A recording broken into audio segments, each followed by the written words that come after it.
میں مارنگ بلوچ اس وقت گوادر سے بات کر رہی ہوں. جس طرح آپ لوگ کو پتا ہے کہ 28 جولائی راجی مچھی کا دن تھا، جس دن ہم ایک پیسفل جلسہ کرنے والے تھے، لیکن ریاست نے گزشتہ 2 ہفتے سے اپنی پوری طاقت استعمال کی ہے کہ اس پیسفل جو ایک گیدرنگ ہے اس کو کس طرح روکا جائے.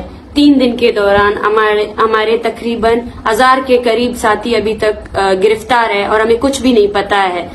4 دن ہو چکے ہیں کہ گوادر میں نیٹ ورک بند ہے اور یہاں پہ کرفیو نافذ کیا گیا ہے، جہاں پہ ایف سی پولیس اور ڈیتھ اسکواڈ کے کارندے ہر گلی کوچے میں عام لوگوں کو پکڑ رہے ہیں اور ان کو مار رہے ہیں. تقریباً گوادر دھرنے میں ابھی دوسری مرتبہ ہمیں کریک ڈاؤن کا سامنا ہوا ہے، جس کی وجہ سے ایف سی اور پولیس نے آ کر جو پیسفل دھرنا تھا اس کے ساتھ مذاکرات کرنے کے بجائے وہاں جتنے بھی منتظمین تھے ان سب کو مارا، ان سب پر تشدد کیا اور ابھی تک ہمیں کچھ نہیں پتا ہے. پورا شہر بند ہے کہ ان میں سے کتنے لوگ زندہ ہیں اور کتنے لوگ زخمی ہیں. یہ سب ریاست پاکستان کی جانب سے ہو رہی ہے.